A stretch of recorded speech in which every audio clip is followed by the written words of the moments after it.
सुप्रभात। मैं हूं जगेंद्र राणा।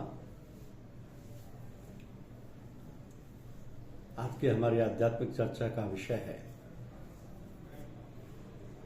ध्यान का मूल मंत्र। ध्यान का मूल मंत्र।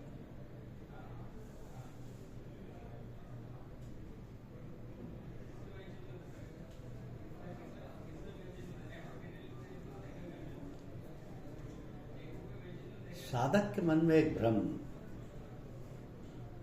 हमेशा बना रहता है कि गुरु से भिन्न ईश्वर का अलग ध्यान करें या गुरु के रूप में ही उस चैतन्य स्वरूप परमात्मा को हृदय में बसाएं। भ्रम क्या हुआ कि गुरु से भिन्न ईश्वर का अलग ध्यान करें या गुरु के रूप में ही उस चैतन्य स्वरूप परमात्मा को हृदय में बसाएं।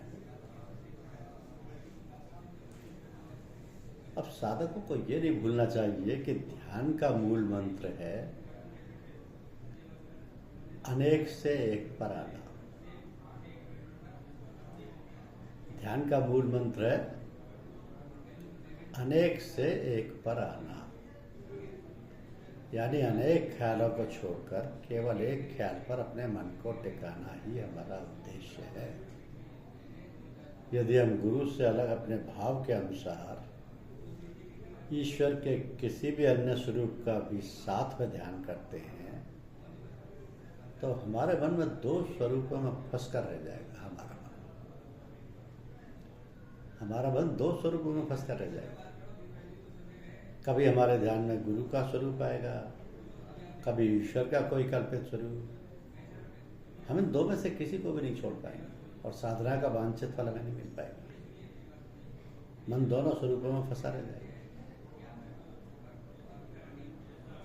तो महात्माओं ने इसका एक हल निकाला है।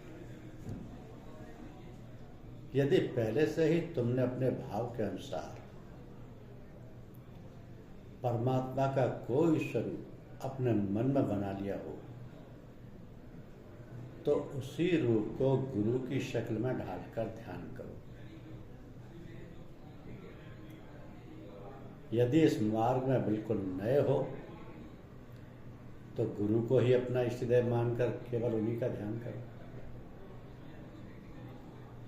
गुरु से भिन्न कोई और रूप ध्यान में मत आने।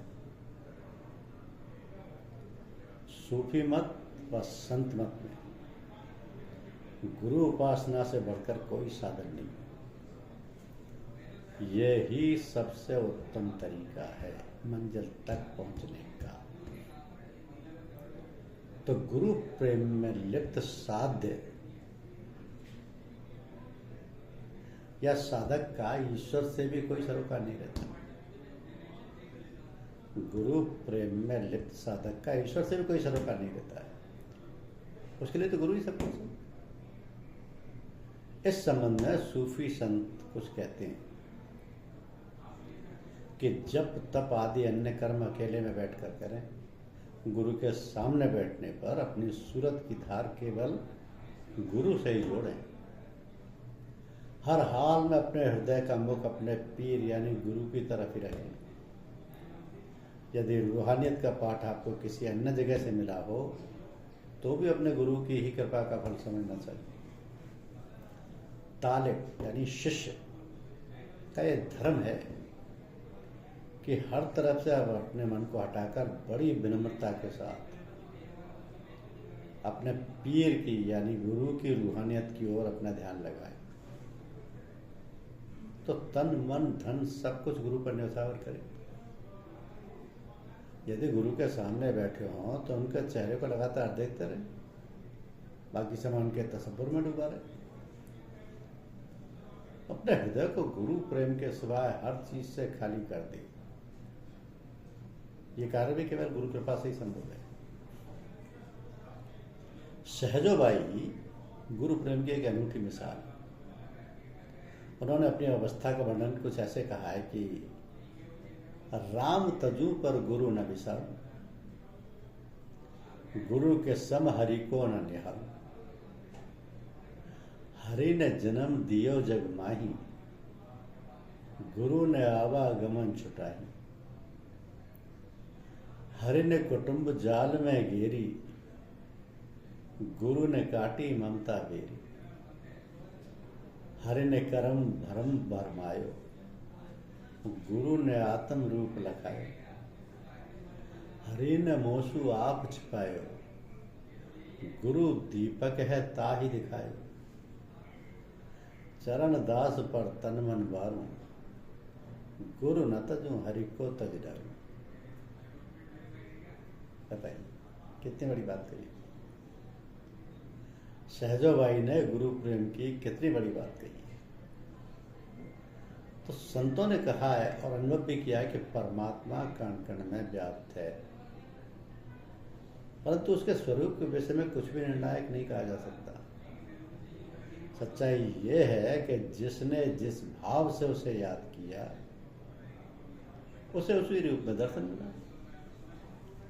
तुलसीदास जी कहते हैं कि जाके रही भावना जैसी, प्रभु मूरत देखी तिन तैसी। यदि गुरु को ईश्वर मानकर उसकी उपासना की जाती है तो गुरु की चैतन्य मूर्ति ही उसे साधना के उच्चतम शिखर पर ले जाएगी। गुरु उपासना ही ईश्वर उपासना है, ऐसा सूफियों व संतों का विश्वास है। अनुभव यही कहता है कि ईश्वर न साकार है न निराकार, बल्कि दोनों ही है। इस मार्ग पर चलने वाले साधना गुरु के साकार रूप से शुरू करते हैं, परंतु इसका अंत निराकार में होता है। तो साधक चाहे कर्मकांडी हो या ज्ञान मार्गी या भक्ति व प्रेम मार्गी, प्रारंभ उसे मन की एकाग्रता से ही करना पड़ेगा। एक ख्याल या भाव पर उसे मन को टिकाना होगा। अद्वैत व निराकारवादी ईश्वर के शब्द व प्रकाश रूप पर अपना मन एकाग्र करते हैं। द्वैत व साकारवादी परमात्मा का एक कल्पित रूप खींचकर उस पर ध्यान जमाते हैं। तो गुरु की चैतन्य शक्ल पर ध्यान जमाना साधना की सबसे सरल विधि है। अन्य तरीकों के बजाय इस विधि से हम जल्दी व आसानी से अपने असली स्वरूप की पहचान कर सकते हैं। अभ्यास करते करते एक समय ऐसा आता है जब साधक को ना अपनी खबर रहती है और ना इष्ट व ध्यान की, तो तीनों मिलकर एक हो जाते हैं। एक बात ध्यान देने योग्य है कि भक्ति व उपासना की कोई भी क्रिया चाहे जिस तरीका से संबंध रखती हो, उसको पूरा करने का स्थान हृदय ही रहेगा। क्योंकि ईश्वर पास से पास है और दूर से दूर है। अधिकांश बाधाएं हमने स्वयं ही निर्मित की हैं। किसी ने कहा कि दीदार तो हो जाता, कोई बात न थी। अपने ही विचार दीवार बन गए। दीदार तो हो जाता, कोई बात न थी। अपने ही विचार दीवार बन गए। तो उस मार्ग की सबसे बड़ी बाधा क्या है? गुरु के प्रति साधक में श्रद्धा व विश्वास की कमी। संत मत व सूफी मत में गुरु उपासना ही ईश्वर की उपासना है। यदि हमारा विश्वास डगमगाता है तो हम पूर्ण रूप से गुरु के शरणागत नहीं हो सकते। यदि मन में जरा सा भी संशय है तो ऐसे जिज्ञासुओं के लिए उपासना व भक्ति मार्ग से दूर रहना ही ठीक होगा। प्रारंभ से ही चाहे देर लग जाए, गुरु सोच समझ व परख कर ही करना चाहिए। सदगुरु की पहचान के विषय में ये कहा जाता है कि बार बार गुरु बदलने से लाभ नहीं मिलेगा। बार बार गुरु बदलने से लाभ नहीं मिलेगा। हमें अपने लक्ष्य को सदैव ध्यान में रखना होगा, अन्य सब बातें गौड़ हो जाएगी। गुरु से हम संसार ना माने, केवल आत्मज्ञान की ही अपेक्षा करें। ये हमारा लक्ष्य है, ये उद्देश्य है। आप गुरु से संसार मांगोगे तो आप अपने लक्ष्य से भटक रहे हैं। केवल आत्मज्ञान की ही अपेक्षा करें। प्राय देखा जाता है कि साधक आलस्य व प्रमाद में आकर साधना में ढील डालने लगते हैं। आलस्य के वशीभूत होकर वो निश्चित समय पर साधना नहीं बैठ पाते हैं। साधना में कभी कभी मित्र मंडली के फेर में पड़कर या मनोरंजन के साधनों में व्यस्त होकर साधना में व्यवधान पैदा कर लेते हैं। तो साधना में सफलता के लिए निरोग काया व स्वस्थ शरीर का अपना महत्व है। ऐसा व्यक्ति ही दृढ़ निश्चय व प्रबल इच्छा शक्ति वाला होगा। इनके बगैर साधना में हम आगे नहीं बढ़ पाएंगे। मन का स्वस्थ होना भी जरूरी है। महर्षि पतंजलि ने कहा योग सूत्र में कि सत्व दीर्घकाल निरंतरीय सत्कारा सेवितो दृढ़। फिर से सुनिए, सतो दीर्घकाल निरंतरीय सत्कारा सेवितो दृढ़ भूमि। यानी ध्यान की सफलता के लिए धैर्य पूर्वक दीर्घ काल तक लगातार श्रद्धा व विश्वास के साथ प्रयत्न करते रहना चाहिए। कोई समय सीमा निश्चित नहीं की जा सकती, क्योंकि हर साधक के संस्कार, लगन और परिश्रम करने की शक्ति अलग अलग होती है। मन ना लगने की हालत में साधक को निराश नहीं होना चाहिए। विषय भोग बनाते रिश्तों की नश्वरता व उनसे उत्पन्न दुखों का चिंतन कर मन को बराबर समझाते रहना चाहिए।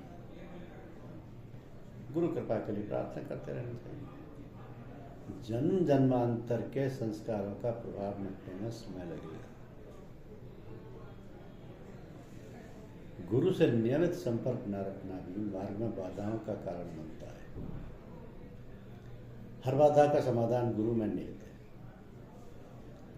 परंतु हमारा कर्तापन व अहम का भाव हमें गुरु से दूर हो जाता है। जितना अधिक गुरु से हम रूबरू होंगे उतना ही बाधाओं से बचते रहेंगे। तो गुरु सत्संग अमूल्य है। कहा कि सत्संग काले निसंगत्वम, निसंगत्व निर्मोहत्वम, निर्मोहत्व निश्चल तत्वम, निश्चल तत्व जीवन मुक्ति। कितनी सुंदर बात है कि सत्संग करने से मनुष्य को असंगता अर्थात संबंधहीनता होने लगती है। संबंध रहित होने से सांसारिक पदार्थों के प्रति लगाव पैदा नहीं होता, और ऐसे मोह रहित अवस्था में ईश्वर मन पर निश्चल हो जाता है और तब जीवन मुक्त अवस्था प्राप्त हो जाती है। तो यदि साधक को ईश्वर के अस्तित्व में विश्वास नहीं है या उस परम चैतन्य सत्ता को जानने में उसकी रुचि नहीं है, तो उसे कोई सफलता नहीं मिलेगी। साधकों में आत्मनिरीक्षण की कमी भी एक बाधा सिद्ध होती है। केवल आंख बंद कर बैठने से कुछ नहीं होगा। धीरे धीरे ये कर्मकांड सा बन जाता है। हर समय अपने मन को देखते रहिए, प्रार्थना करते रहिए कि गुरु आप पर दया करें। साधना को जीवन में डालने का प्रयत्न कीजिए ताकि आपका रूपांतरण हो, हृदय निर्मल बने और आपका व्यवहार व आचरण में साधना का प्रभाव दिखलाई दे। इस सिलसिले में ध्यान की क्रिया बहुत ही आसान है। कोई रूढ़िवादिता नहीं, कोई बंधन नहीं, किसी प्रकार का आडंबर नहीं।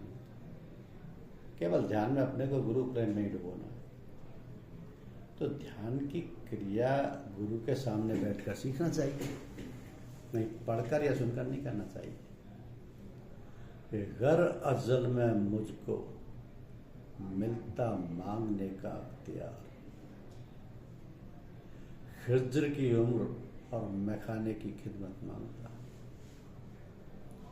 साधक भगवान से केवल दो ही चीजें मांगता है कि मेरी उम्र फरिश्ते के बराबर तक हो, प्रलय तक, और मैं मैखाने की खिदमत करता रहूं। सत्संगी मैखान है, मदरालय है, प्रेम की मदरा पिलाने वाला साकी गुरु ही है।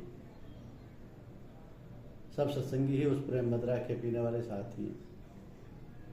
तो प्रारंभ में साधकों को अन्य गुरुओं या साधु संतों से नहीं मिलना चाहिए, इसमें एक खतरा है।